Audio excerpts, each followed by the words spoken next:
자, 오늘은 양권 글자와 음권 글자에 대해서 설명을 좀 해보도록 하겠습니다. 양권 글자, 음권 글자는요, 우리가 예전에 배운 음양, 플러스 마이너스하고 헷갈리시면 안 돼요. 그게 아니다 라고 얘기를 하는 거. 일단 지지는 제가 전부 다 써놨습니다. 자축인, 그죠? 요거는 요 선의 밑에 있는 거를 우리가 음권이라고 얘기를 해요. 그러니까 자축인은 음권의 글자입니다. 묘진사는 양권의 글자예요. 그럼 도대체 음권의 글자와 양권의 글자가 뭐냐? 음권의 글자들은 히든, 보이지 않는 세계예요. 보이지 않는 세계. 양권은, 그렇죠? 보이는 세계. 그럼 이걸 우리가 어떻게 해석을 해야 되느냐? 내가 지지나 청간의 글자 총 8글자가 있잖아요. 음권의 글자가 많다. 그러면 보이지 않게 조용하게 살아야 된다는 얘기예요. 양권의 글자가 많다. 그러면 뭐예요? 내가 세상에 나를 드러내고 살아야 된다라는 의미가 됩니다. 보시면 이거 보세요. 묘진사, 우리 월을 한번 표현해 보도록 할게요. 일단 묘는 몇 월? 3월, 4월, 5월이죠. 그 다음에 오미신, 이거 뭐예요? 6월, 7월, 8월. 그 다음에 유술회, 9, 10, 11. 그죠? 그럼 자수는 뭐예요? 12, 1, 2월이 됩니다. 우리가 임묘진이라고 해서 봄의 글자라고 배웠지만 우리 지금 2월이잖아요. 그죠? 갑진년 2월이에요. 2월은 추워요, 안 추워요? 그쵸? 잠바 입어야 돼, 안 입어야 돼요? 입어야 되죠. 그래서 사실은 임목은 겨울에 속하는 글자예요. 오히려 묘진사가 봄에 속하는 글자고요. 우리가 8월까지가 더워요. 여름의 글자라고 생각하셔야 되고요. 그죠? 11월까지가 가을의 끝이라고 생각해야 되고 자축인이 겨울이라고 생각을 하시면 됩니다. 그러니까 계절적으로 우리가 보시는 거예요. 그러면 내가 지지에 묘진사, 오미신이면 양권의 글자가 있는 거고 음권에 자축인, 유술, 해가 있으면 뭐예요? 보이지 않는 세계. 우리 불교에서 얘기를 했을 때 양권은 우리가 색상계, 보이는 거니까 색상이 보이는 세계예요. 음권은 뭐예요? 네, 무색상계. 색상이 보이지 않는다라는 그런 의미가 됩니다. 그죠? 여기가 이제 봄이기 때문에 우리가 춘분이라고 얘기를 하고요. 네모를 쳐놓을게요. 그죠? 여기는 뭐예요? 가을이니까 추분이라고 얘기를 하겠습니다. 그럼 어쨌든 요런 지지 글자가 활동을 하려면 양권의 천간에 어떤 글자가 있어야 이런 지지가 활동을 할까요? 우리가 이게 없으면은 다 불가능한 얘기예요. 뭐가 있어야 돼요? 뭐가 있어야 싹이 나고 뭐 열매를 맺고 다 하죠? 그렇죠. 병화가 있어야 합니다. 그 병화는 양권의 글자입니다. 그죠? 그러면 병화만 있으면 되지 않아요. 병화로 끝나는 게 아니죠. 태양이 쫙 뜹니다. 태양이 쫙 떠요. 그러면 우리 그거 생각하시면 돼요. 지구가 이렇게 돌아가는 거. 우주에서 지구를 봤을 때 태양이 쫙 뜨고 돌아가요. 그럼 뭐가 보이죠? 전체적인 지구의 땅과 바다가 보이죠?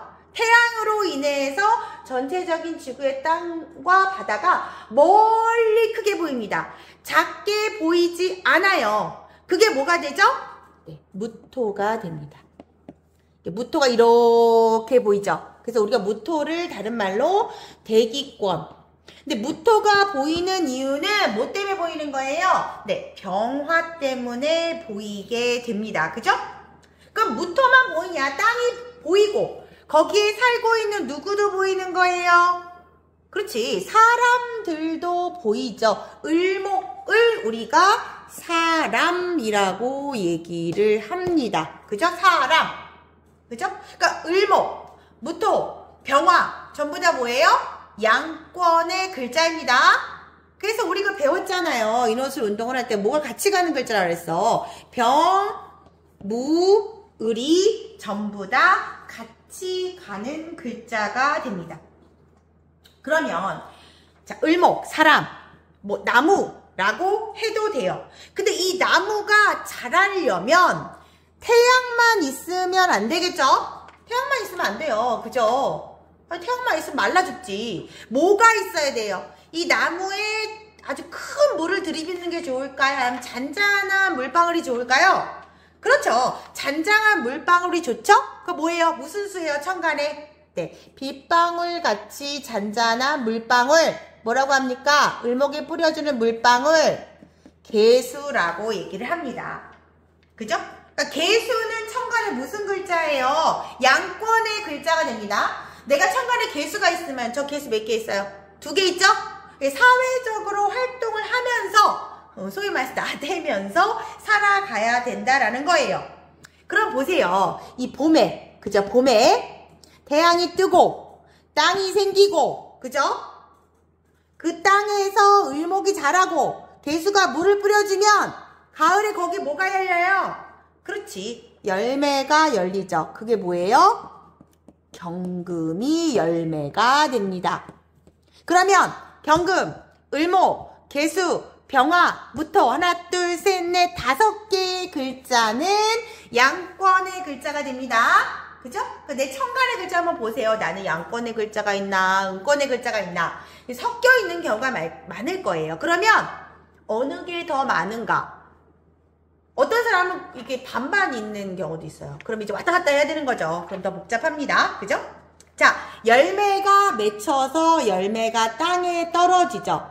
사과든 뭐든 그 열매 안에 뭐가 있습니까? 씨앗이 있습니다. 그 씨앗이 뭐가 됩니까? 그렇지. 신금이 바로 씨앗이 돼요. 그런데 이 씨앗은 무토라는 넓은 땅에 심으면 안 되겠죠? 아니, 씨앗을 이렇게 넓은 땅에 심으면 어떡해? 우리 모네 같은 작은 땅에 심어야 될 거 아니에요? 옥토에 심어야 될 거 아니에요? 그죠? 그래서 여기에 붙은 게 기토가 됩니다. 기토는 양권의 글자가 아니에요. 음권의 글자가 됩니다. 그죠? 씨앗을 기토. 그죠? 그러면 땅만 있으면 안 돼. 아니, 씨앗을 꽁꽁 얼리면 이게 안 자랄 거 아니에요. 그죠? 그죠? 따뜻하게 해주는 기운이 있어야 되겠죠? 따뜻하게 해주는 기운이 정화가 됩니다. 에너지, 열의 기운이에요. 우리 비닐 하우스 할 때도 열을 이렇게 세워주잖아요. 그죠? 근데 이것만 있으면 안 되겠죠? 씨앗을 품어줄 수 있는 넓은 자궁 같은 역할을 하는 것이 있어야 돼요. 그걸 뭐라고 합니까? 우리가 임수라고 합니다. 그래서 우리가 뭐라 그래요? 정임, 합을 하죠? 정임 합을 해서 이 씨앗이 자라면 뭐가 되는 거예요? 기토에서 뭐가 돼? 그렇죠. 씨앗이 자라는 갑목이 됩니다. 그래서 하나, 둘, 셋, 넷, 5개. 뭐예요? 천간의 글자 요 5개는 음권의 글자가 됩니다. 다시 한번 얘기를 할게요. 우리 한번 정리를 한번 해볼게요. 우리 인간이, 그죠? 그죠? 인간이 나이가 들어요. 나이가 들어요. 그죠? 인간이 움직여야 될 거 아니야. 나이가 들려면 뭐가 필요해요? 그죠? 자라려면 병화가 필요해요. 움직여야 될 거 아니에요. 그죠? 열매를 맺겠죠? 그죠? 결혼해서 애를 낳는 거예요. 그죠? 그래서 뭘 뿌려요? 그렇지. 신금을 뿌리죠. 신금, 씨앗, 씨드가 됩니다. 그죠? 네. 근데 이게 뭐예요? 따뜻한 정화와 임수가 있어서 뭐를 창조해내요? 갑목, 뱃속에서. 그죠? 엄마의 자궁 안에서 갑목을 생산해고 이게 다시 뭐예요? 인간으로 태어나는 거. 요거가 순환하는 거. 요 기운입니다. 을목, 경금, 신금, 갑목.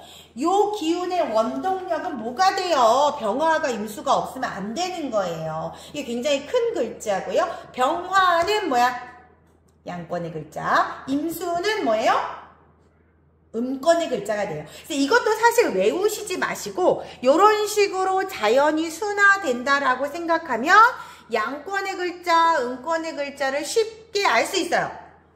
선생님 저는 갑을 플러스로 배웠는데요. 이게 왜 양권이 아니에요? 라고 말씀하시면 안 돼요. 제가 처음 수업 시작할 때 말씀을 드렸죠. 이 양권, 음권은 그런 의미가 아니다. 우리가 처음에 배운 양, 음의 개념이 아니고 이렇게 자연이 태어나서 돌아가는 이치를 설명하는 거고, 양권의 글자들 병화, 무토, 을모, 경금, 그죠? 요런 것, 개수, 요런 것들은 보이는 글자, 색상계의 글자, 나대야 되는 글자, 사회활동을 해야 되는 글자, 남한테 나를 보여야 되는 글자고요. 그죠? 그와 반대로 음권의 글자들, 기토, 간모, 그죠? 정화, 임수, 신금의 글자는요, 조용히, 그죠? 조용히 살아야 되는 글자, 보이지 않는 글자. 보이지 않는다면 좀 안 좋다고 생각하시는데 그런 건 아니에요. 그죠? 오히려 보이지 않는 것을 볼 수 있는 글자이기도 합니다. 그래서 요렇게 양권의 글자와 음권의 글자를, 그죠? 요런 식으로 자연의 순환으로 외워주시기 바랍니다.